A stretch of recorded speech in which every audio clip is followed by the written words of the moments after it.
Scotty, beam me up.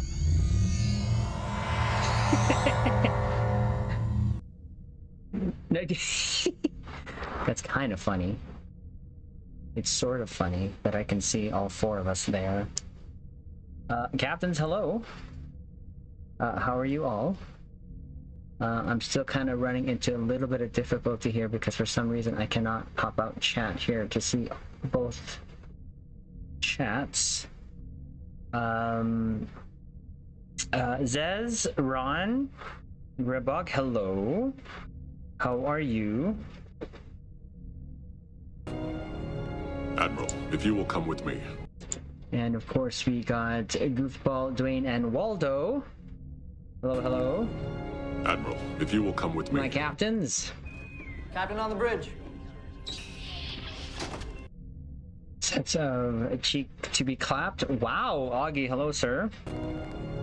Admiral, if you will come with chilling? me. Okay, so just bear with me. Because this is not working as it did last time. Before I get to the fun part. Why can't I pop out chat here? Why? Hopefully everyone's okay. Now, as we've scheduled here, I've mentioned in the title, we are going to be just casually talking with McStud, Spencer, and Gauss. There's going to be no sound. Oh, Simondes, 14 months of pain. Thank you very much, sir, for the resub. You didn't have to do that. Jeez. Goofball, thank you for the cheer. Just a render goat angel. Not yet. No. Tonight because, well, I've turned off the sound commands. But why can't I find the chat? Why can't I find the chats? It's weird. Okay, now maybe just have to do this then. Maybe I'll just do this. There you go. I'll pop this out. There you go. Something kind of like that. Oh, whoops. Okay. And then, yes, something like that. Okay. Jose, hello, sir. How are you? Admiral, if you will come with me. Hello. No sound commands on some. So, captains, we have sort of just a casual discussion, like I'd mentioned, with our good friends McStud, Spencer, and Gauss. Nothing really too serious, but just while we're doing that, I might be going in game, doing some things here and there, but it won't be really like serious. But I know because I'm going on both platforms, I have to turn off the sound commands. So YouTube, it's fine. Sorry, Twitch is fine, but YouTube, not so much. They don't like that. So let's go say hi to our friends here. And hint, it's probably paperwork. Most likely. But you captains, you can hear me well. Everything's fine. Before I undeafen myself here. That's the plan. There may be times where you just see that screen, but the whole thing is tonight is just to have discussion. We do have some questions here that we've already gotten going here. We don't have to stick to the script, but it'll be something that we'll ask, and in a sort of same thing that we did with Bruce when he was here on the bridge. Now, having said that, a lot of you know already that, you know, we talk a lot, Spencer and McStud, and the new addition here is Gauss. You want to join? And I said, sure. You want me to watch from? Oh, it's up to you. Doesn't matter. Both platforms are on. It's literally just the same. So wherever you're more comfortable. Your box. So, all right. Let's go. If you take damage Say from it, hello you'll have to have a to- teammate pee on the damage. See, we already heard the McStud. See, okay, I told you the pictures weren't that bad, right? They were just. No, that's okay. They're very high quality, like 4K resolution. Gauss especially 4K resolution. Oh gosh, no! I just kind of snipped that at the last moment there from his last thumbnail, but everyone's... Okay, yeah, I see now. I wasn't looking before. So you guys, okay? So again, I mentioned, thanks guys for being here on what I call the Z bridge here, both the Twitch and YouTube. Now, new to our bridge here is Gauss. And thank you for joining us, sir. They can't see you, but they can see you. Sort of. Well, thanks for having me. No, and it was something that we've actually planned for a bit, and something I talked to Spencer and McStud about, just because we've always had these conversations, and they've been sort of not sort of serious, but they are, because it's usually a conversation of almost every night that we're here, together to talk about STO, because it's a game that we all love and love to sometimes hate at times because of certain things here and there. But so the purpose of tonight is to sort of have a free discussion. We do have a set of questions here that we'll go through, but we don't have to stick to. And to those who are going to be watching this after, we are going to stick this segment onto the YouTube channel. There are going to be times that I will address people, our captains, in the chat, so don't worry about that. But right now in voice chat, again, it's McStud, or McStew, I should say, McStud, Casual SAB, aka Spencer, and of course Augusto. So captions or faces, who's ready to fight squid? X, how's it going? So we'll get started. I may do some paperwork, I may not, because when I start talking, I literally, my hands just start going over here. What's up, Bill? Hello, Aaron, how's it going? So we'll start off with the first thing, and I will just sort of go in order that I can see here. And in my screen on Discord, Gauss, you're up first, sir, if you don't mind. So the first questions I'll ask you is when you started playing, and how do you play STO at this moment? So I couldn't say exactly when I started playing. It was definitely when my son was young, so it would have been like 8 years ago. And I remember, I always remember Mists of Pandaria was the current WoW expansion, because I quit playing it to start playing STO. And I got into it through Brent Justice, who's another STO tuber. He doesn't really post too much anymore. He's changed his channel name a bunch of times, but he used to put out these incredibly long videos. It'd be like 2 hours long, and my son would fall asleep on me. Is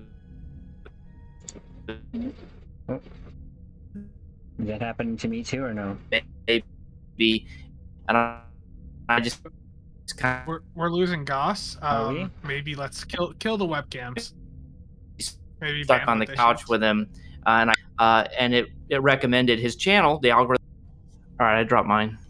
Oh, sorry, Gauss, we lost you there for a sec. There, you were sounding like a robot for a good 10 seconds. The last big thing I heard was there from Brent you Justice. was your kid would fall asleep on you and you'd watch Brent Justice.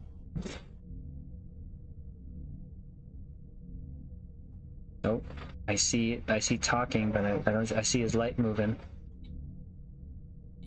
Yeah, sorry about that. I dropped my camera. Hopefully that'll help. Yeah. But anyway, my son would fall asleep on me, and I'd be stuck. Can you guys hear me? Okay. You're breaking up a lot. You were breaking up still. Can you guys hear me now? No, it's breaking up real bad. Maybe disconnect and reconnect. Yeah, just try that. Sometimes that happens.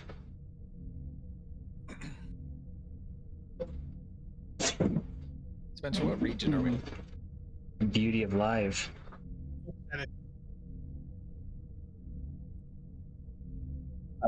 Any better now? Oh.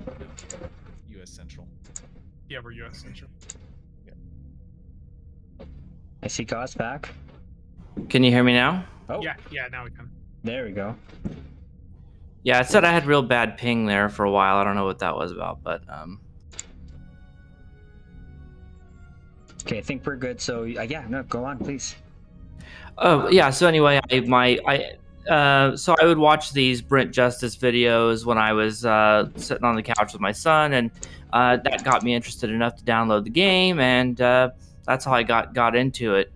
And then you asked me how I play it these days, and it's mostly with a focus on content creation. Some other, I don't think I'm the only content creator who says that my end game is making videos, because I've been playing for so many years. I've done all the content multiple times, multiple characters, so those are all great ways to play the game, but I've kind of exhausted them. So I try to just do fun builds with stuff I already own, and I also look for interesting things to make videos about. That's mostly how I engage with the game now.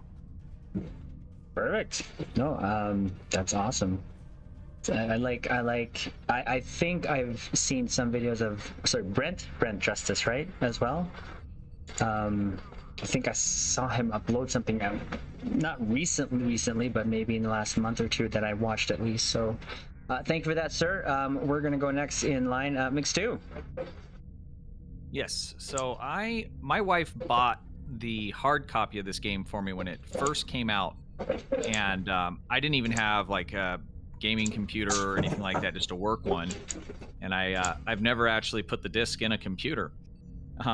Years later, it was probably 2017, early 2017. I logged in, got through the tutorial, and had no idea where to go or what to do. And so I stopped playing, tried it again like a month or so, 2 months later, and figured it out. I found YouTube, and that, there's people on there telling you what to do, and was able to figure it out and went in deep. I mean, hard deep, and played pretty, solid ever since. There's been some times where, maybe I don't log in for a day or so, but since then, it's pretty much every single day. Mainly, for me, the end game now is mostly, role playing with Spencer around Deep Space Nine, and not Hell really yeah, that. brother. I mean, mainly, and with Gauss saying that, I'm sitting here thinking to myself, I haven't wanted to admit that to myself, but that's mostly, well, I don't say mostly, it's probably about half of what I do when I log into the game. Is I'm looking for content, looking for things I can make videos about, trying to remember what things were difficult for me that are kind of like no-brainers now that I completely thought about, trying to find ways to make how-to videos and things like that. And then I do a lot of the deeps chasing with Spencer and the B team, and that's that's up and down, depending on if you got enough people together, things like that. My free to play, I enjoy still logging into that and kind of grinding through some stuff, because I enjoy trying to make something out of, I don't want to say nothing, but I don't have any of the resources I have on my main account and things like that, so I get some enjoyment from that. But mainly these days it's either doing some group content or doing stuff for videos and those kinds of things. Nice. And I remember when I first had some interaction with you, it was through a video. First thing you said to me was, join the Discord. And I think from there, shortly after, we started sort of talking and connecting through Discord, through just me starting to stream a lot more, and of course just being in the Discord a lot more, voice chats with Spencer and all that stuff. So I will say that a lot of your videos has that in mind, that kind of caters to me, the casual player, right? Yes? Yeah. Like Spencer's like snow. But yeah, awesome. Well, Thank you for that. Spencer is the ultimate casual, so Yes. And it's in the that's- name. Definitely. Thank you for that, Mixed. How about we go to the there you go, the Mr. Casual himself. I got into the game back around 2012, shortly after it went free to play. I was just really into Star Trek, and I liked the idea of a game where I could fly, ships and blow things up with, just flying around a ship around. Very quickly, I started to get into PvP back then when PvP was really active, and that got me into, getting into the higher end of the game, and that carried on for quite a few years. PvP sort of died out for me, so I moved over to the DPS stuff. And that pretty much carried on for most of the last decade. A little bit of burnout here or there, but that's just what happens. The thing that keeps me going is playing the market. It's a very, very casual content to go through and play the market. DPS chasing is fun, but the lack of competition at a high level is what really kills that. And when you're only competing with just a handful of people, it's the fun slowly drains out of it. So right now, I'd say the thing that keeps me going with STO, other than just playing the market a little bit, some deeps runs here or there, is probably like what Gauss and Stu said. Doing the content. I know I've been slow with it recently, but there's lots of things that all of us have learned over the years, and being able to share that for people that are just getting into the game is always fun to do. So again, for those captains that don't know, I've known Spencer since 2016. I think that was when you had me on the podcast, the show. Yeah. And that is one of, I'll be 100% honest, and I've told Spencer this through his through many conversations we've had. I kind of looked up to him, and just because of his wealth of knowledge and all that stuff, and I've heard of him here and there, and and I followed the show sort of leading up to me going on it, and I can't quite remember. I think it was an email or a message, or I can't remember how that happened. Do you remember how I got on the show? I really do not remember. Maybe Odin reached out to you, or Sarcasm. That might have been it, yeah. And that was sort of, for me, a real honor, because again, I followed all of them, especially the show. I wouldn't miss it, especially working late night at work there. My son was pretty young then, like 2 years old, so I'd always listen to the show, and we're talking about builds, mechanics, and all the stuff that was STO currently. And throughout the years, it's funny, after that I've had like little to no interaction until I started streaming last year. And then all of a sudden we just started just hanging out in voice chats a lot more, and even him helping me with builds here and there. And Spencer is a huge wealth of knowledge, and for the longest time, and this is going to probably sting him for me to say it, he was #1 in the charts. I'm sorry. Wow. You gotta admit though, you held that for a good long time. I say that because I know that kind of hurts him a little bit, just a little bit, but Nah, it's the person that beat me worked at it really hard.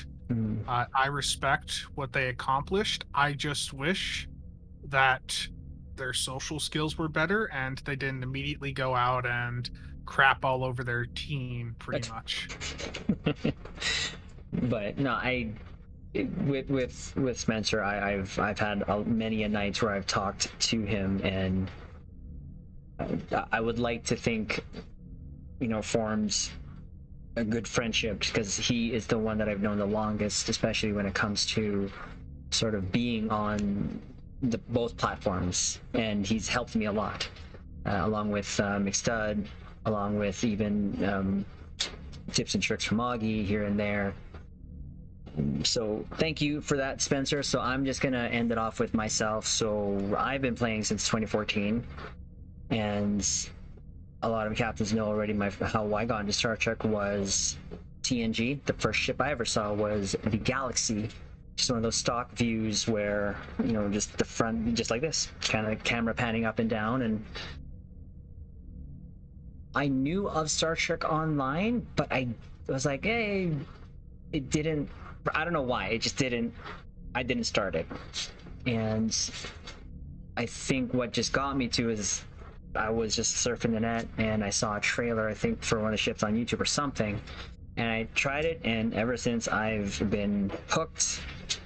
And I then started a in-game, just a chat channel, just a simple chat channel, which was how I actually got onto the show, which is Star Trek Battles. And what the purpose of that channel was to just meet like-minded captains to emulate what we've seen, especially with our builds, from what we've seen on screen. So it was all canon with one N builds and just us having fun. And it was a good run where, and I know Waldo, you're there too, sir, there was nights where it was just a bunch of us where you'd have to do like multi-team, and everyone was just at that time, and it's something that we'll speak to later, was quote unquote sick of the DPS scene then, and all they wanted to do was have fun. And again, this is something that we'll get into later. And that died down though, like sharply, when Delta Rising happened. That went just tanked. I found myself struggling as well, and teaming up with Waldo Canunra, we got through the Delta arc, but I lost a lot of friends over Delta Rising, and especially when they tried to up the difficulty in STO, because then we were running Mark 10 very rare weapons, you know, and for in case of like the Galaxy phasers and torpedoes fore and aft, getting through elite content. But as soon as Delta Rising came, nope. We actually had to do up our build as best as possible. We still somewhat kept our cannon, but we actually went, you know, Mark 12, I think at that, yeah, Mark 12, and tried to squeeze every DPS we could. It took a while, but then of course we all know we're here. But nowadays though, a lot of people know how I play, and it's like 90% paperwork and then 10% pews. Well, yeah, with a side of shelfies. Other than that, here on Twitch I've been streaming for now for 14 months now, I guess, 14, 15 months. And the whole YouTube thing just started 8 months ago. Didn't know what I was doing, still don't know what I'm doing, but I think what I want to do is just share my love and passion for Star Trek in general. And, you know, what do you call that again? The YouTube algorithm be, you know, may not like what I put out, but I'm doing it in a way that I put out the content, the videos, because I enjoy doing them. And I never thought myself as a content creator, but it has really spawned a lot of awesome opportunities, I should say. And if there's anything that I can sort of say at this point, a highlight of my, I guess I'll just say STO career, is being able to have had an interview with Bruce Horak recently, who is aka Hammer. So that is sort of something I never thought I would do, but it just happened. It just happened, and we actually may be able to speak to next is the assistant editor of Strange New Worlds, who's also a Twitch streamer, so it's kind of weird, but he's apparently just looking for a go. But again, when it comes to myself here, I think a lot of you captains know I really just concentrate on just having fun. I don't take the pews, the DPS too seriously. I have more fun in casual / canon builds. I dabble in the meta, yes, I do, I admit, but for the most part, I just stay as, you know, true to myself on how I want to play, because I really believe if I don't play for fun, I'm not having, you know, I'm not playing a game. So let's be real true. This Mr. 1.78 million. Okay, I just said I dabbled. Okay, you do a bit more than dabble there, buddy. I go to a spot and I press spacebar. I mean, come on, let's keep telling your chat that. Well, it's the truth. But anyways, so yeah, that's where. So we're just gonna say hello here to our caps here. That just Sam, how's it going? Zot. Who else we got here? They're on the YouTube. We got Aaron. How's it going? Chris, how you doing? Whoa, cheese pal. And then Zaldi. Who's that? I was just looking at that. That's an impersonator. Okay, who did? Wow. Okay, we're gonna ignore that. That is not me. Oh, Whoever's now I know using who it that, is. that's not me. Are you sure? It kind of looks like you. Okay, that's not me. I know. Stop it. Whoever's doing that, stop it. But Keep it up. no, stop it. Okay, so thank you for those. I know, again, there's no real thing on what we're doing here, but just asking questions, and there is something we're going to touch on sort of later, but this may be the question that will lead into us. So I want to know, for the most part, I know how, you guys kind of play the game, but I'd like to just kind of hear it. Now, this is something that I had asked Spencer a long time ago. Now I'm going to just ask again. We're going in order. We're going to go Gauss, McStew, and then Spencer. So, DPS.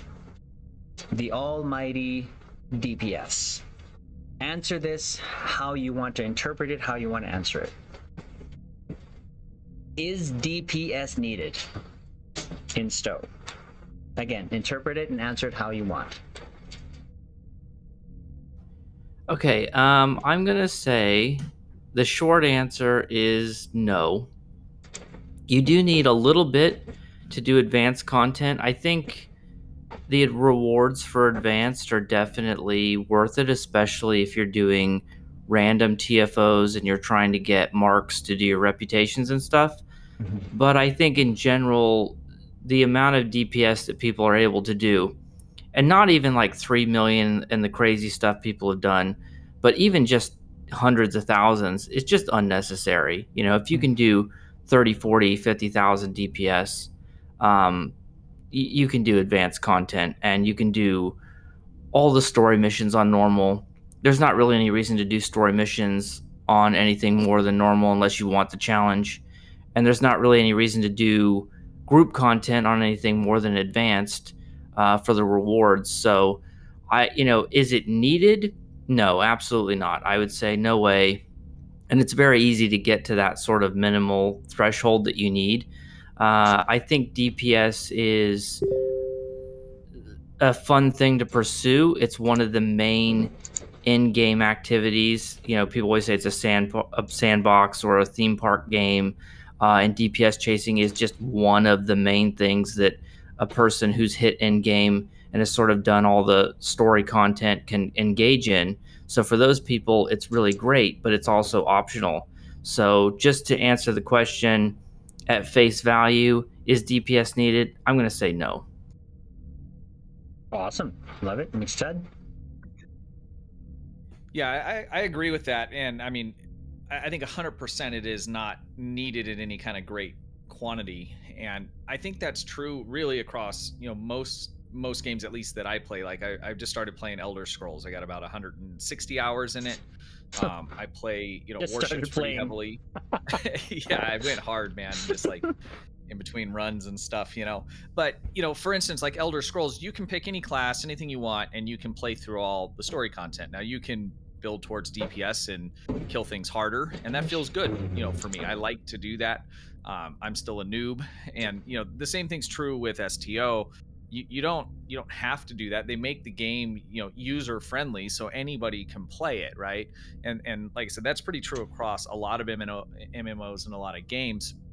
And it really comes down to what do you like to do? So again, back to ESO, I'm immediately trying to look at, okay, what kind of builds and what kind of kit pieces and armor and things like that, because that's just what I want to kill things like fast and feel powerful in the game. That's my role play, right? I want to be the most powerful spaceship or the most powerful wizard or whatever it may be.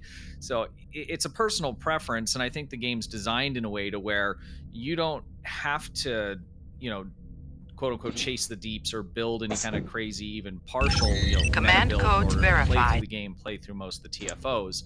I think there is, a certain kind of minimum threshold, especially, once you go advanced or get a little bit even farther in the story. Probably about 3 months after I started playing the game, I got to a place or a mission. I can't remember which one it is. I couldn't pass it. I just couldn't pass it. And it's because I had no understanding whatsoever about how to, build a ship. I had a little bit of Tetrion to strip the shields and a couple torpedoes, so I could hit it real hard, and some phasers so we get some subsystems down. It was a disaster. And, I didn't understand anything about, just basic shipbuilding and synergizing your build, all phasers or whatever it may be. There is that kind of minimum threshold to move through the game and have a good time, right? Be able to actually pass the content. But past that, Deeps is a choice. It's something that you either like to do or you don't. And I think the game provides for both of those things, to a certain extent. Right. Perfect. Thank you, sir. Casual. Mr. Spencer. Well, I'm going to differ and say that I do think DPS is required, but not to the extent, that we push it. Everything in this game is designed around you killing the opponents, and there's a lot of content as you get into that advanced or elite where it is time gated, so you have X amount of time to kill those targets. I think, getting up to 50k, I think is a good number for advanced. 100 to 200k if you're doing elite, that's reasonable. But going further than that is definitely unnecessary. It definitely provides a way to play the game and gives you something to do in a game where there is no end game. There's no need to push into like the million DPS range, or like I said, the 3 million now. That doesn't do anything for you. You're never going to get a return on that level of investment for that type of build. A build that can do 200 to 300k is going to be fairly easy to attain if you spend the time to figure out how to pilot it. Not that big of a resource investment, and will allow you to easily clear most of the content. And I think the other benefit of building for DPS is when you are doing random content, you can carry the team through it. Because when you go into a pug environment, not everyone is going to be built up. There's a lot of people that hop into even advanced content or random advanced, and they don't have builds that are set up for normal content. So having a build that can reliably solo the map, essentially, I think is very beneficial to players that want to play the game long term. There you go. Right. That's exactly what I expected from a Mr. Spencer. He did not go to medical school for 6 years to be Mr. Casual. Yeah. No, and I mean that he did not go to medical school for 6 years. So no, you're right. And Aaron, thank you for that sub there to the YouTube bridge. I appreciate it. Thank you very much. Welcome. Captain on the bridge. So for me, DPS needed, I think, is both a yes and a no. And for reasons that you've already stated, all of you, is you need it to get through content, but you don't need uber of it to get through like the majority of the content. For myself, the DPS chasing has come and gone, and I would say when I first started, I was kind of forced into it. Because, I don't want to say forced into it, but I was just told, okay, and again, this is going to lead into another discussion later, but for the most part, they're saying, okay, you need to get, okay, what ship do you want from C-Store? Okay, get the fleet version, and then go get anti-proton fuel beam banks or whatever cannons and XYZ console. Start getting this, start grinding will help you to grind, because I think at that time, 2014, it was like fleet equipment. Essentially was all the what you needed. And so I did that, and I started to learn a lot. And like kind of to what McStud said earlier, before that I would sort of again emulate my ships to be at least what I was doing is at least matching my phasers and, you know, having photons and quantums fore and aft, whatever. The consoles, that whole synergize, I didn't understand until I was being helped. And how how I was getting through the content, of course, was I would do a first alpha strike, whittle down the sort of shields and HP of the enemy, and then not activate anything else until the last 10%, and use it as my sort of, you know, kind of finishing blow, if you will. And then before that, be flying around like a headless chicken, circling, just like how you'd see in the show. But I also come from games from Star Trek Starfleet Command 1, 2, and 3, Legacy, Bridge Commander, all those sort of just games where you can't really quote unquote build your ship. It's already there, right? All your ship and abilities are just there. The DPS for me, though, has been, and what I have sort of learned and understand, it is just part of a made up part of the game for a lot of people. I don't mean to say that bad. It's not a bad thing, but it's not meant to. Trust me, it's not. But I say that because there's a lot of aspects in STO, Star Trek Online, that you can do that is not necessarily in the manual here saying that you have to do. Right? A lot of people spend time on bios, making alts, DPS chasing, you know, playing with their costumes, with the ship tailor, all that stuff. And for me, the DPS has always been secondary, and that any decision I make to get, let's say, a ship, of course, just like what Spencer was saying, and what got to him in Star Trek was all the ships and the pew-pews. That is the first and foremost for me, is the ship just gotta look nice. I don't care what it does in terms of performance. I'll just make it work, because the content that I do, anyone that's been with us here on the bridge, it's literally just advanced. Yeah, we'll do a lead here and there, but that's not, because there are a lot of us who just want to just play casually. So that's kind of my answer. I know it's kind of a long-winded answer, but I'm not sure if you Caps wanted to add anything to that. Well, I will say, you know, never make a video where you say something bad about the Da Vinci, because I've gotten so many negative messages over that. Are you serious?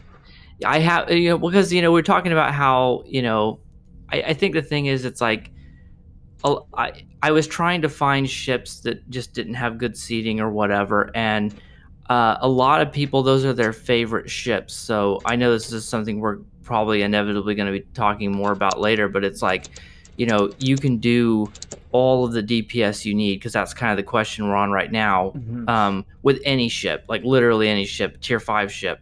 And so, like, people have their favorite ships, because you were just saying in your response that, you know, first and foremost, you have to love the ship, right? You know, you're looking at it all the time. I know you were a big fan of the Parliament, and it's like, you know, so these ships, you know, where I'm just, it's just supposed to be good fun, or I'm like, oh, this is a top 10 worst ship. And people view that and they say, hey, that's my favorite ship. That's the ship I fly every day. And they take it really personally. And I think that people have a real personal connection to their ship. And they're thinking more about, do they love the ship? Do they like the lore of it? And how does it look, more than like, what's the maximum numbers they can make it do? Right. Yeah, because I mean, you figure we play these games because we like the way they make us feel, right? Whatever the game may be. And so, like your video, I mean, that had context, right, in terms of, you know, raw mechanics and usability with, you know, quote unquote meta stuff or whatever it may be.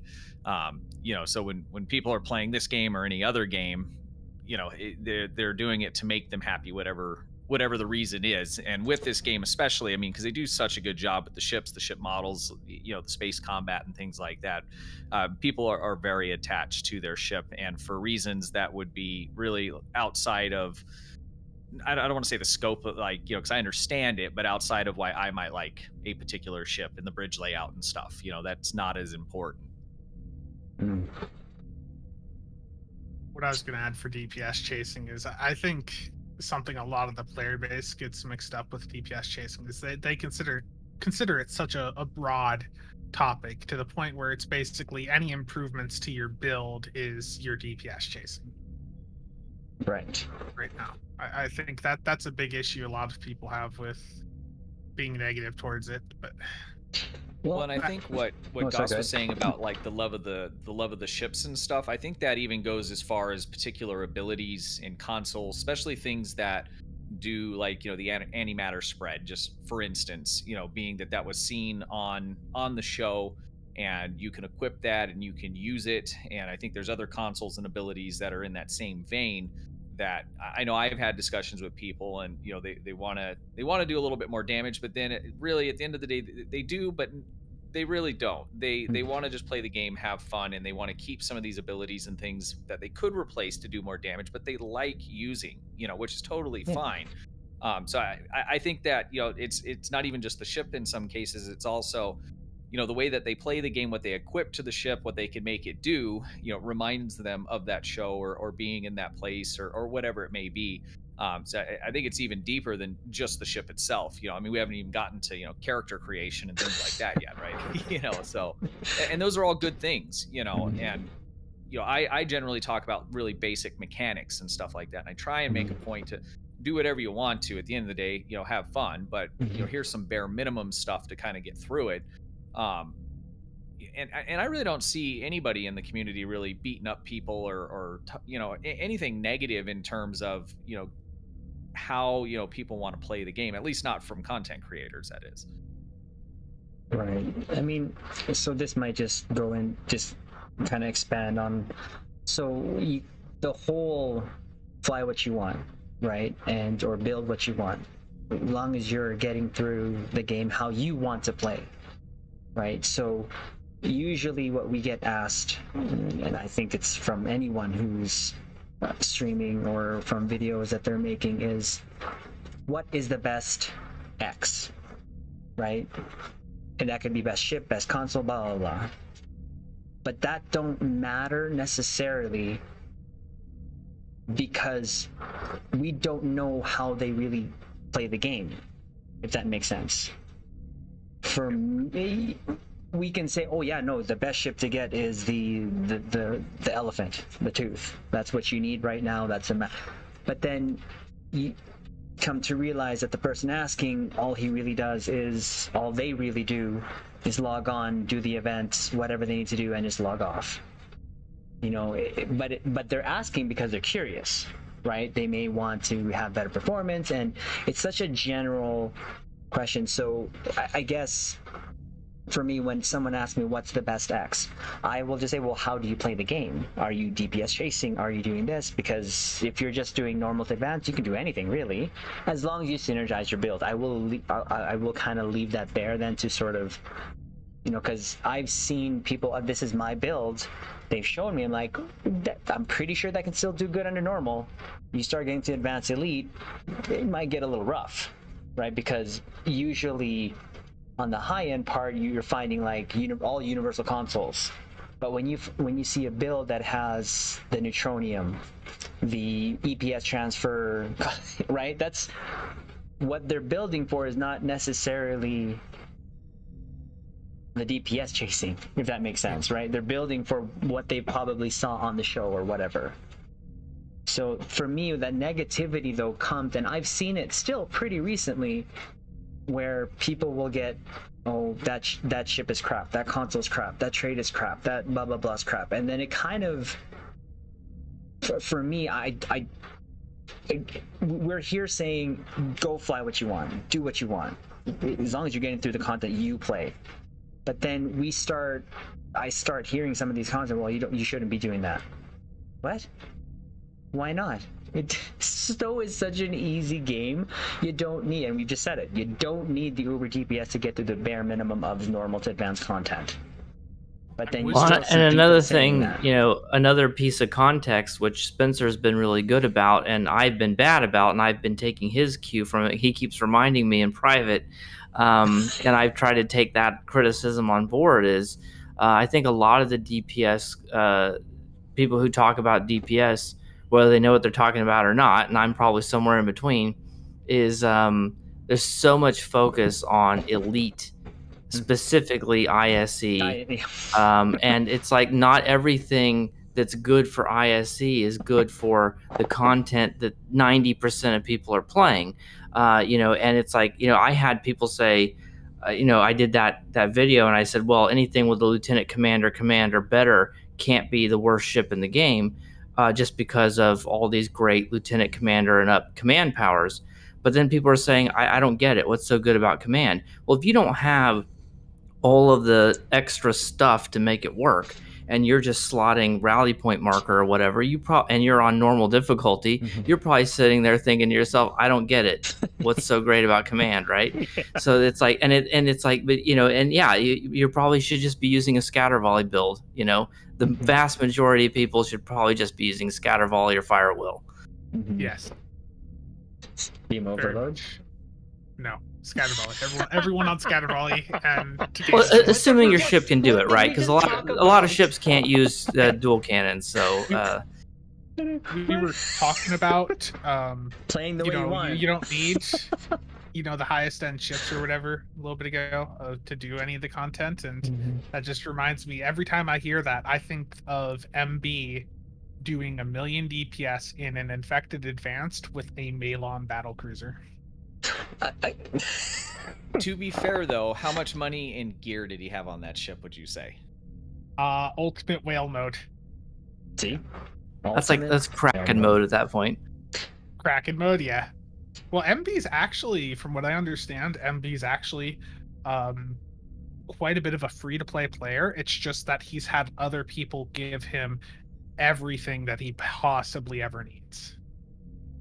Well, I can tell you the point that kind of killed it for me, and you know, we were talking earlier, and I don't want to derail things too much, but it's sort of like if a new thing comes out, even if it's on a premium ship, like a gambling ship, and it's like the new hotness for DPS, well, that's just one more thing you have to get, and it's sort of like, you know, like the MCU people complain, like if you haven't watched all of them, you know, you're going to be behind. If you've been keeping up and you have like all the stuff, and one new thing comes out, and sort of like, well, I can get one more thing, right? Yeah. But then I think no one really cared about the immolating phaser lance until Universal Designs came out. And then it was sort of like, well, now you have to have both, right? And it's not like there aren't other ways to trigger it, but like that's the only good way to trigger it. And I think it was sort of like, now I have to get 2 premium things, and it's just sort of like, it's too much. And I think that's kind of, you know, looking back on it, that was the point where I kind of stopped trying to keep up, because it's just sort of like, it's too much. Yeah, the cost for like a high-end torque boat right now, you're looking at $1,000 for the build. For like a Uber min-max, you want to compete at the top of the infected table, and that's just for the DPS build. We're not even touching the supporting team, which already, you know, that also requires super specialized builds, and those support builds at this point probably on their own cost a couple $100. That'll probably cost you more than your DPS build, because you're doing like 3 of them, aren't you? Plus your DPS build. Well, per person. Yeah, so I mean, yeah, you would have to have a couple if you're in a team with a rotation. You know, and STO's kind of it's kind of a weird thing, right? Because you have, I mean, it's really pay to do that super high end or grind your life away, right? So there you can do it that other way, and then it also has, you know, the dill exchange, and you can play and do good, you know, for free. Yeah, I have a free to play account. It does over 1 million DPS in a supported run. I can play through all the content. I've worked on it pretty hard for about 2.5 years. It's just it's interesting compared to other games where it spans from one extreme kind of to the other, and it's kind of weird, you know, because when you look at, again, ESO or SOTOR, there's not one thing that you can purchase with real money that's going to help you do anything more in the game other than look pretty or maybe move around the map faster on a mount or something like that. STO, you know, if you want to, you know, build a halfway decent ship, it's either gonna, you know, cost you time, either in grinding or just time in the game playing through the events and stuff, you know, because over the recent last 3 years now, you know, you've been able to get 2 C-store ships or a lockbox ship, so that makes it a lot nicer, I think. But somebody just coming into the game, they're hooked, they play through hard, they figure out the mechanics, and they want to, you know, start building up, you know, doing more damage and doing whatever it is that they like to do, that's going to cost them money if they're unwilling to put in, long periods of time. I just think it's interesting that on one hand, you can refine Dill, get Zen, play 100% free without spending IRL money. But on the other hand, to really access the the elite high end, or just fly the prettiest ship that you want, if it's a lockbox ship, it's outrageously expensive. There's really two big extremes there. Yeah, I've been on both sides of that. Like the first several years that I played were fairly free to play. Last year I was, a bit older now. I have a bit more money to throw at the game. So last year was the first year where I would say I whaled in a bit. But if you want to grind this game out, yeah, it is. You're going to be grinding a lot. Like the amount of time to get your character set up to do all the grinding and all that, the investment that requires buying the character slots, it's a lot of work on its own doing that. Well, my biggest complaint about the grind, if you want to do the whole grind Dill to Zen thing, which that's a whole rabbit hole that I'm not trying to open for everyone right now. But let's just say that you wanted to do that free to play. My biggest issue with that is not the payout or like the amount you earn per hour or whatever. It's the fact that the moment to moment gameplay, and this is kind of a thing for me just in general that I realized that I don't want to do paperwork in games anymore. Like I stopped doing endeavors, I stopped doing all that stuff, and it's like if I'm not enjoying the moment to moment gameplay, I'm not doing it anymore. And in other games the grind is fun. Like you're still having fun while you're doing the grinding. But the Dill grind, there's no way to grind Dill in this game that isn't boring. And I think that and part of that adds to the value, right? Because if it's boring, other people don't want to do it, so it increases the value of it. But the exchange is maxed out right now anyway. But yeah, I think like there should be a way to grind the game. Like there's a content problem, and that's another can of worms I don't want to open, but it's like if there's going to be like an endless grind or like grinding for free to play, the grind should be fun. And I think the rep grind is fun if you're grinding reps for or marks to get your reputations up. But once you get to tier 6, you don't really need the marks too much anymore. So that kind of ends. And I kind of feel like other than endeavors, which can be random and not fun, like go kill 60 Gorn, I don't know who wants to do that. Like there should be a way to do an endless grind where you're actually having fun doing it. And I think. So go ahead. Go ahead. You've said this a few times, the end game is what you make it, right? And the reason for that is because once you've played the game as much as we have, to Gauss's point, there's not a lot to do that's fun unless you make it up yourself. You create DPS teams, or you role play, or you set up your ship and do group content together. You have to create that yourself, because once you get to that end game, you've had multiple characters from different factions, you've played through all the story missions, the amount of content that's coming out, there's so little of it there, that you have to create that end game for yourself, and I think that's one of the problems, kind of, at least for long-term players. I think that's probably always been a problem, and frankly I think it probably always will be, that most people will play through the game, a lot of times they'll go in hard, they'll go up to the top, and then they might just take breaks, come back for the content, or they just get an urge and say, what, I want to get back into my starship, and they fall in love all over again. But you do find a lot of players that kind of hit that point where, okay, I don't have a lot else to do, I don't want to just log in and click.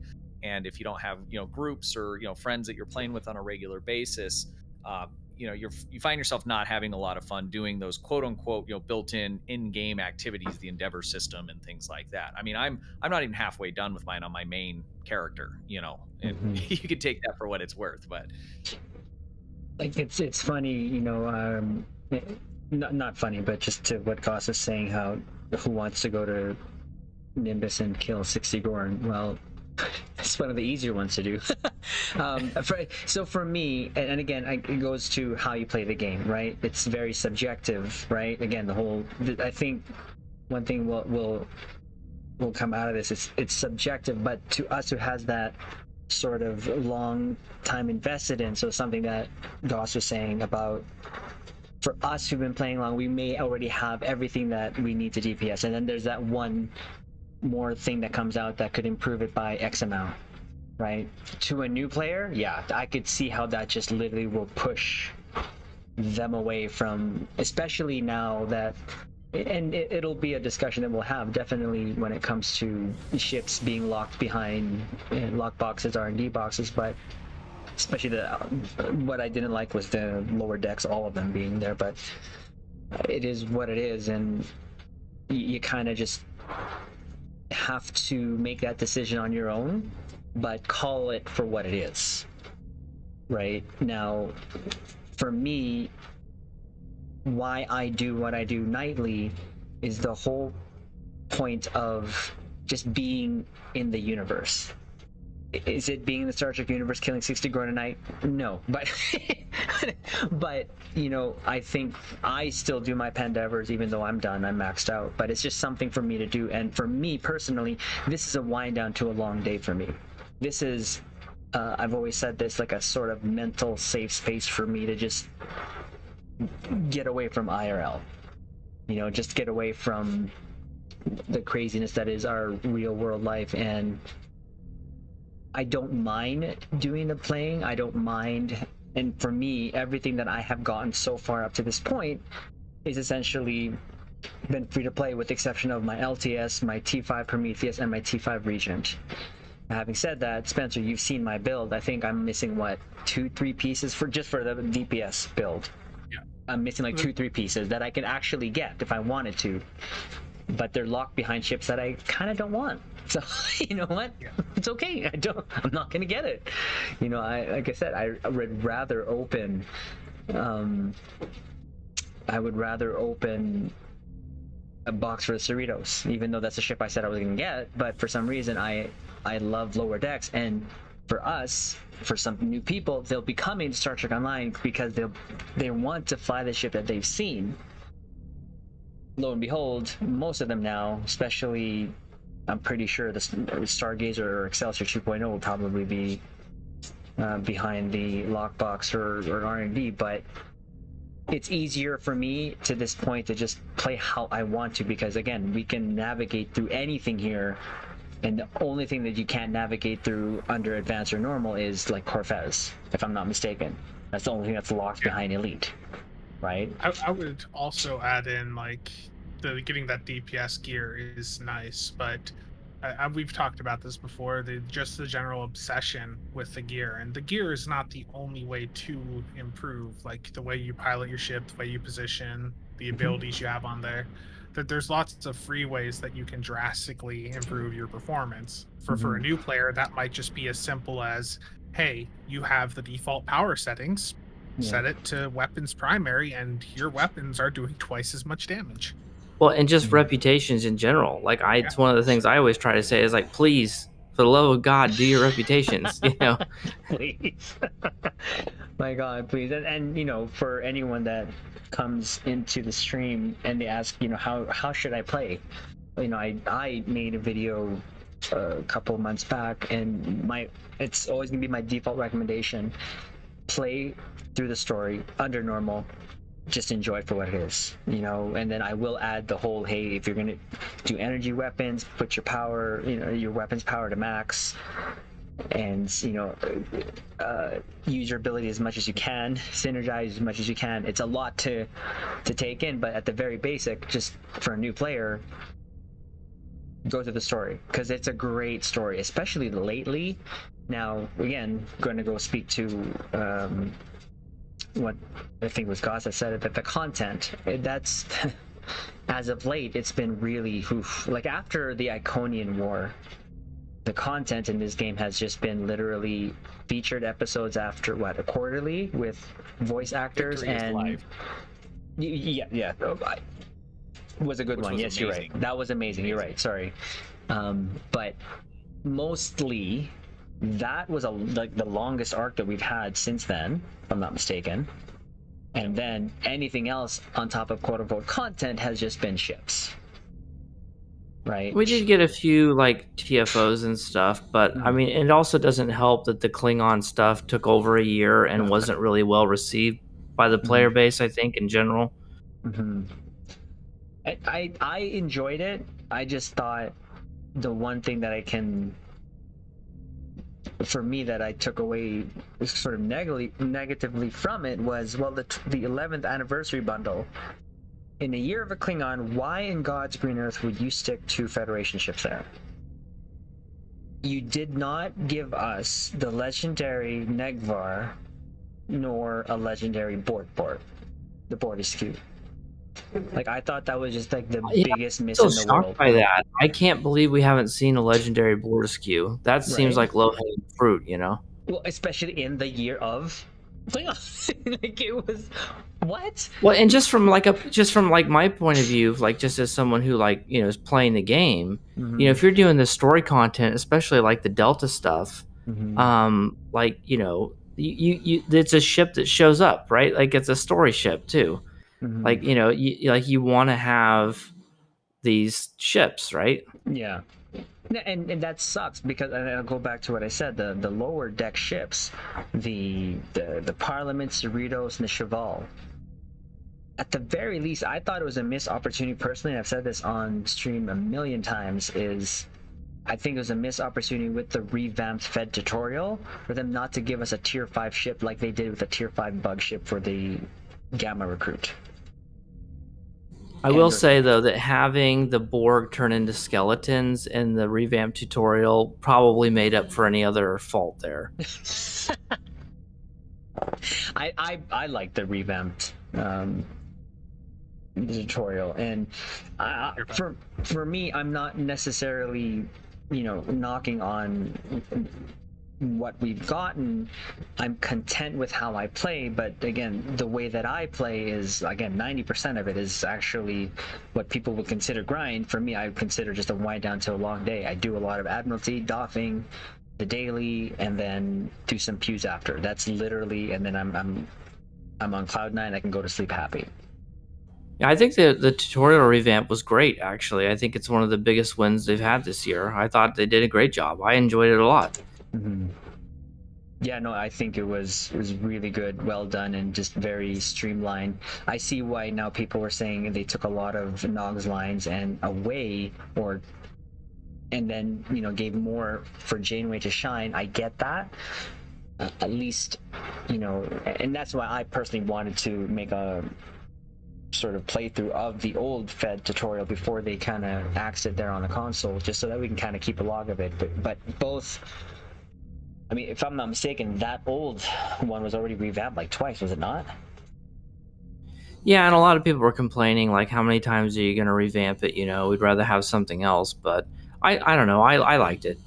Oh yeah, no, and I think a good way of done it too is not to always have to make a new character. Like, just maybe have an option. Yeah, maybe have an option. Welcome back. Maybe have an option to just go through it, just play through it. You know, it's not like you're doing anything super serious there. Fine, just strip you down there and put you in a tier 200 Miranda. But so there's that. We're just gonna go say hi here to the rest of our caps here. So Ghost, Mercstar, Sigmalit. I think I saw Nick there earlier for some reason. Message got retracted. Hello, Nick. Aaron, Rajin, how you doing? Hutch, Jackson, how you doing? And gaming. But so we're gonna move on to the next question. So, since we're all in the content creation sort of land now here, especially on the YouTubes, I'm going to ask, how do you deal with negative comments? Starting with Mr. Gauss. Generally speaking, when it comes to negative content or negative comments, I don't censor them or remove them. I don't get that many. I do get them sometimes, but not too many. But unless it's really offensive, which has happened only like maybe 3 or 4 times ever, I don't tend to remove anything, because my feeling is that, you know, my audience, the people who are reading the comments, you know, they can decide for themselves. You know, they can downvote it if they want to. So I just let those people, because I figure if they're saying something really awful, if it's legitimate criticism of me, I shouldn't be censoring it. That that I should allow that to be out there. Right. And if it's just them making an ass of themselves, pardon the swearing there, then, well, you know what? Let people see it, right? They're only humiliating themselves. So unless they're like using the N-word or something, I don't censor it. I let it go. Thanks for the engagement. Thanks for triggering the algorithm. Mixed head. Yeah, I mean, negative comments are great, right? I mean, the algorithm doesn't care. You will not ever be able to hurt my feelings, so I don't get a lot of it either. I'll get some of it here and there, but sometimes I find, I'll put out a piece and maybe it's, a talking head piece, and someone will leave a comment, and a lot of times I'm thinking, did you watch the whole video? And they'll kind of rail on about something. Maybe they did, maybe they didn't. And my knee-jerk reaction is I want to engage with them about it, in a nice way. But really for me, I view that comment section for, everyone can have their say, and for me, that's not the forum to debate people or talk, those kinds of things. If you're a civil person and you want to have a discussion, with myself or the community, you can hit up the Discord. Or if I think it's something important enough, maybe I'll make a video about it. But I haven't gotten too many real hateful ones, or anything like that. Again, personal attacks, not really. I mean, I'll get some where someone's like, he doesn't know what he's talking about and stuff, and you know what, that's their opinion, and that's fine, and it can stand, and people, like Gauss said, they can decide for themselves. So I really don't have a problem with that. I've had a couple, people that maybe you could say it was somewhat incendiary. I just generally find that not reacting, especially if you get hard trolls coming in, not reacting to them is the best way to handle that, because people that come in doing that kind of thing, and I went on a rant about this the other day on my stream, or the week before last. These people post this stuff on the internet, especially the ones that come in and say real nasty stuff. They're doing that not because they don't want anybody to see it, right? They want to do that. They want to get a reaction. They want you to go on about it and talk about it and all those kinds of things. And by not doing that, you're taking away all the power. They don't have any power.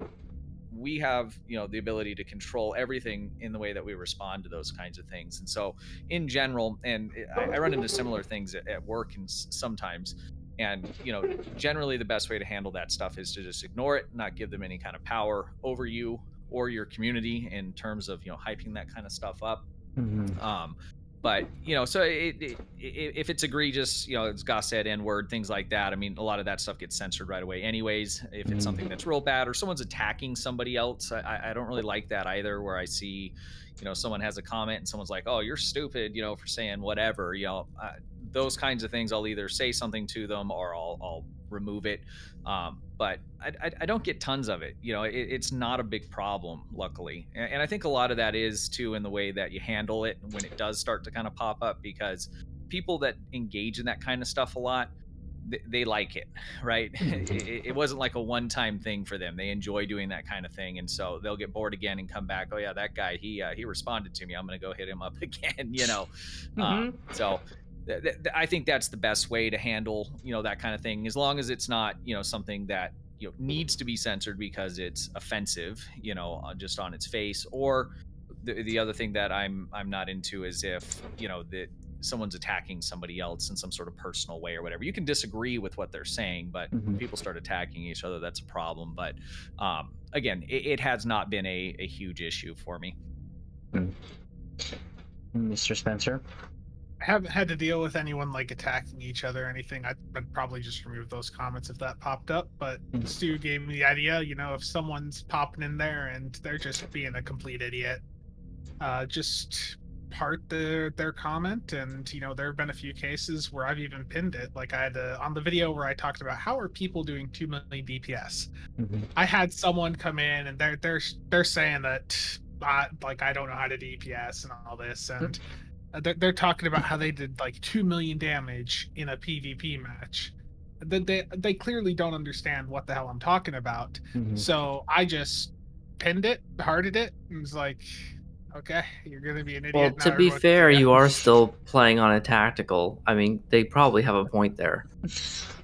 They probably did that with an engineer and a polaron. They actually Exactly. Yeah. Exactly. it was they said with an engineer, I think too. So I think they're onto something there. I think.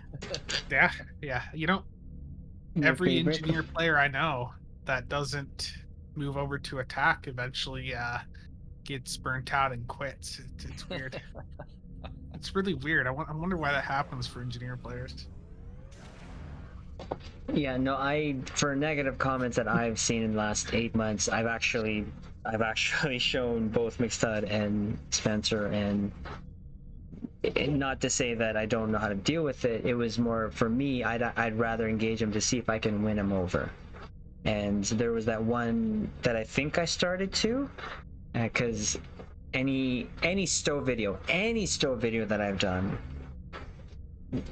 someone would comment of how bad Cryptic is and all that stuff, and I can't relate to that person nor their experiences, but they actually feel like they were being singled out by Cryptic, and I really feel bad, and I just want to say, well, listen, hey, I just want to keep this positive in the comments here.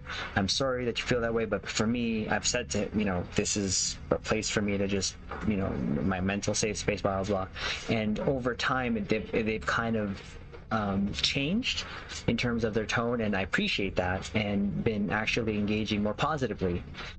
That is, for me, is my, I guess I could say, like, a goal for me to just try to win someone over.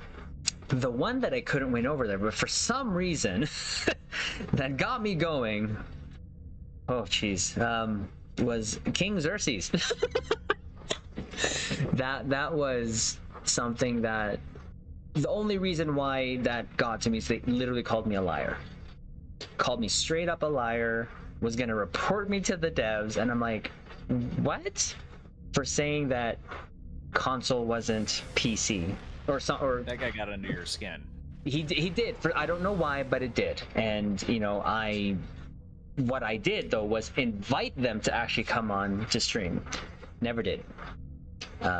Some of my fellow captains actually responded. Nothing happened. And then of course he commented again, but it was more a criticism, and I actually agreed with it. It was just something, to be professional, you should turn off all the notifications when you're doing a video, so you don't see names scrolling. Fair enough, right? Did he see? Did Check he see your mail, flashing. I don't need to see the. I'm like, really, dude? I'm sorry. Well, did he see the last comment? Again, for me, that's just kind of I've made it as much as possible for me to respond to every comment below, so that I can get that sort of engagement. Because what I found, the YouTube conversation is really different and can last a lot longer than it can on live stream. It can go on for days, and that's, of course, just going back and forth.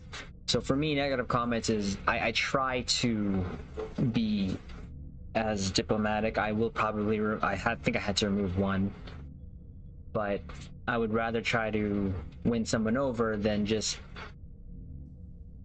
block it. And then especially if it's criticism of me, I don't care, right? I mean, the point is, though, again, like what Gauss said, thank you for the engagement, because it's actually quicker to click thumbs down, but then you have people literally commenting.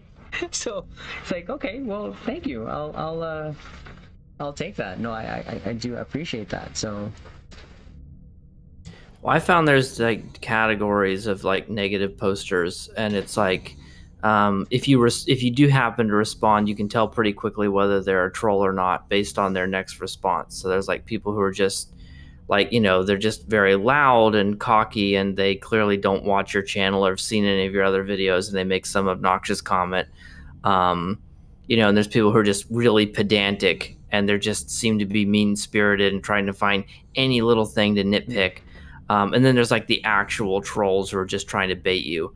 Those are and there's a couple which I imagine some of you guys have seen before. I'm not going to name names. There's a couple of infamous trolls, and they just seem to come around annually, just once a year. They just randomly show up and leave a bunch of troll comments, and but thankfully it's not a real big problem. I think overall the response to my videos is pretty high upvote ratios. virtually every comment is positive. I think the negativity is pretty much at a minimal in our community, which I'm pretty grateful for. Yeah, no, I always have a great love for the STO community, and that's why I try to pass on as best as I can. So, I know, Gosser, it's very late for you, so I'm gonna ask this question here and let it go where it goes. So, to each of you, of course, first starting with Gauss, where do you see STO in the next 2-3 years? And if you, what would you like to see in game? Where do I see it in the next 2 to 3 years? I think it's probably going to be more or less in the same state it is now. I think a lot of people have unreasonable expectations based on the fact that they said they had the best year ever last year, and that it got bought out by Embracer Group.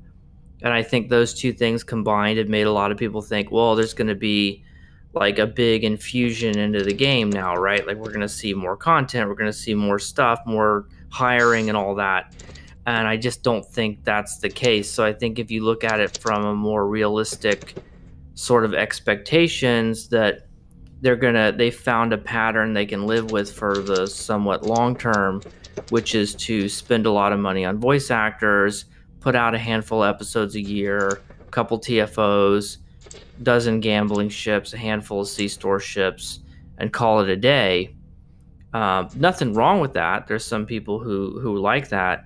I think that's probably where we're going to be in 2 or 3 years. I think the model we have right now is what we're going to have for the foreseeable future.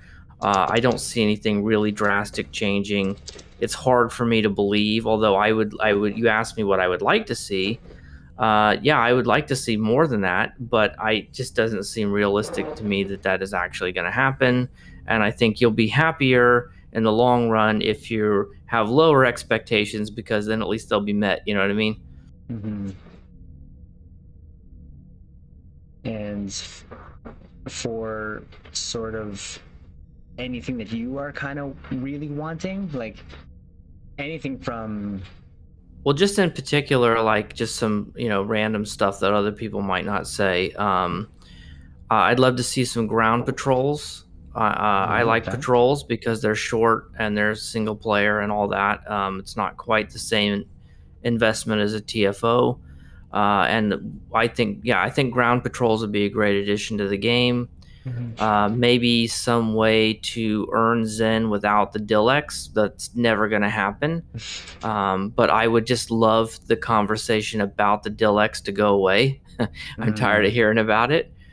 I'd love to see them move away from gambling, and even if they want to charge high prices, like let's say because Mud's Market, they're putting these premium ships in there, but they're always older ships. I'd love to see them start to put new ships in Mud's Market, and even if they want to charge $200 for it or whatever, that's still a lot of money. But it's the gambling that bothers me. So I'd like to see them move away from the gambling. They can still charge a lot of money if they want to, but just get rid of the loot boxes.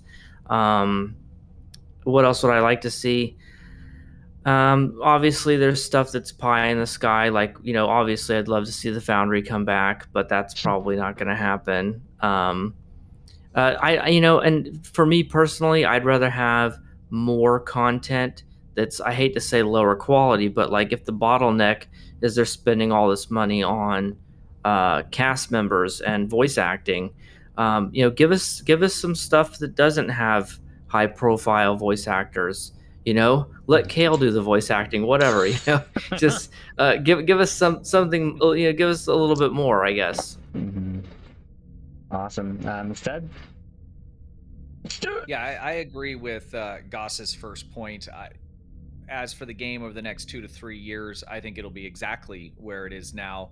If you look at the pattern over the past 6 or 7 years, on that video I put out is STO dying. We go through from the Steam numbers, extrapolate logins, things like that, and look back over the past 6 years, and the game's exactly where it is, or where it was back then is now. The same pattern, the same kind of player base. And I think he's 100% right. I would think I was telling Spencer this the other day, is that, we see, suggestions go up on Reddit and all these different kinds of things, but that's all under the assumption that Cryptic believes there's a problem to fix. And I don't think they see it that way at all. I think they see it working as intended, as it has been. And I think we'll see a continuation of, the same kinds of trends that we've seen over the past 6 years. I don't see any major paradigm shifts. Although, I'm a little concerned that I'm feeling like, we're not going to see expansions to systems and things like that. Another fleet holding or, another large story arc. I think that's possible. Maybe other large story arcs, maybe. But I mean, given what we've seen lately, I don't think that's going to happen. So I think over the next 2 to 3 years, the game will most likely be in a very similar place to where it's at now. One of the things I'd like to see come back that I think is probably doable, it would be to bring back some of those old TFOs they pulled out. Even if they want to clean them up a little bit, I'm not a programmer, but I'm assuming it'd be a lot easier to just clean up, something that already is there and works than creating complete new ones. I mean, I'd like to see new stuff as well. But I think there's a few things that they could do that would be probably pretty easy for them, and that would be one of them, bringing back some of the older TFOs that they had pulled because it didn't meet their quality standards or whatever it is. I'd also really like to see, as new missions and story content comes out, to start spending a little bit more time again on putting good gear pieces in with it, set pieces. Even if they drop 2 episodes and there's one piece, and later the next year or later on in the year there's another piece of it. I especially as a new player, and even now, I really had enjoyed being able to play through the content and be able to get those rewards for things that were useful. But I mean, if I'm being honest, I haven't played the last 4 episodes that have come out, not one time, because I looked at what the rewards were and stuff, and I just didn't want to play, because I want a reward for doing it that I feel like is going to be potentially at least valuable to me. And looking through some of that stuff, it just doesn't stack up to what we got in, say, History is Life. I keep saying that. Victory is Life. And the Iconian arc. I mean, there was whole space sets and all kinds of stuff like that. It would be really nice to see them just kind of add back in some of those mission drops that are useful, especially at the mid-tier level. That stuff is awesome. That's what I would really like to see the most. Incentivize me. Because I don't care. I don't care about the voice actors. I mean, I love Janeway. I love all the characters, and I don't mind them being in there. But I would rather see that be put into putting more time into putting free gear that you can earn and get in the game and things like that, or even more story content. If it's a trade-off between those two, I would definitely take that trade. Right. Mr. Spencer? I agree with both Gauss and Stu. Like, people very much have this idea, like you guys were saying, that Embracer buying STO is going to change things. Them having the most successful year ever, people think it's going to be, they think that means that there's going to be more changes in the future. But why would Cryptic do that? They know that they made a huge amount of money last year, barely doing anything with the game.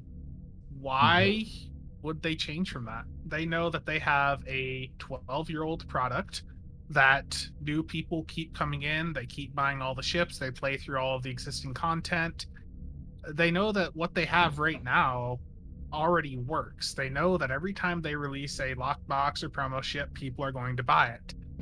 They know that everything right now will keep them running for a very long time. So they don't seem to have any motivation to work on new systems, new mechanics. That's something that frustrates me quite a bit, because that's the type of the game, or the part of the game that I like. And there's no incentive for them to improve that, because the player base has shown that they're happy with the game as it is. Now, for what I would like to see from the game in the near future, I would like there to be a reason to actually play the harder content. Most of us, everything we do, I think Stu or Gus, one of you mentioned before about how you don't really need to play above normal or advanced, for normal for story content, advanced for the TFOs. There hasn't been any reason to play elites really ever. and I would like for them to either improve the rewards from elite content, or if they want to keep just the crafting materials, then do something to the crafting system that makes us want to engage with it further and need to grind out those resources. Like, for me, like, it's nice doing all these DPS builds, but at the end of the day, there's no content that requires anything near what we're building up for. Right. That's pretty much my point, Trizia. You mean you need an IAC number 2? Or a map that does. Watch they get the what do you call it? The triple map here. Oh, you'd be there all day.